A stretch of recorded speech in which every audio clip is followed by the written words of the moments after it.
నా పేరు ఏ సింహాచలం, సిఐటియు తోపుడుబల రంగం జిల్లా ప్రధాన కార్యదర్శిని. ఈరోజు 22వ వార్డు పరిధిలో ఉన్న తోపుడుబల కార్మికుల్ని, సోమవారం సంత వేస్తున్న కార్మికుల్ని హైకోర్టు ఆర్డర్ మీద పీతలమూర్తి యాదవ్ గారు తొలగించారు. ఇది ఎంతవరకు కరెక్ట్ అని ఈరోజు సిఐటియుగా మేము ఖండిస్తూ ఉన్నాము. ఎక్కడ వాళ్ళు అక్కడే వ్యాపారం చేసుకోవాలని 2014 చట్టం ప్రకారంగా ఉంది. అది తెలిసిన విషయమే. కానీ సోమవారం సంత అనేది ఆచరణగా ఒక 7 రోజులకు రోజు జరుగుతుంది.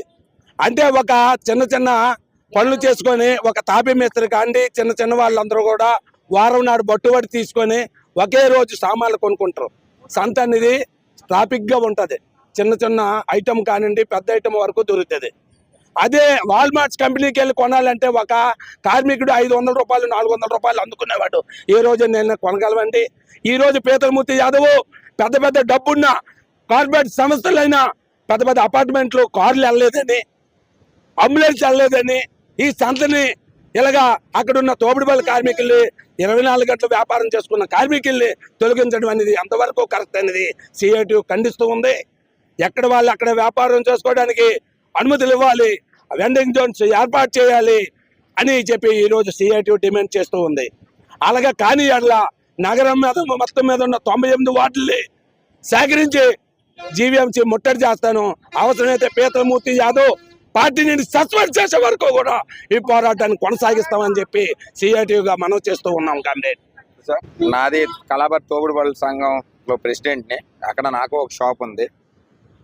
ఇతను ఏం చేశారంటే ఫస్ట్ మాకు ఎక్స్ట్రా అమౌంట్ అడిగారు సార్. దానికి మేము ఇవ్వనందువల్ల కక్ష కట్టి మీరు వ్యాపారాలు ఎలా చేస్తామో చూస్తానని సంవత్సరంన్నర నుంచి ఇబ్బందుల మీద ఇబ్బందులు పెడుతున్నారు సార్. అక్కడ ఉన్న వాళ్ళు పెద్ద హోటళ్ళతో వీళ్ళందరితో కూడబెట్టుకొని వాళ్ళు ఇచ్చిన అమౌంట్కి లొంగి మమ్మల్ని అందరినీ ఇబ్బంది పెట్టి చాలా హింసిస్తున్నారు.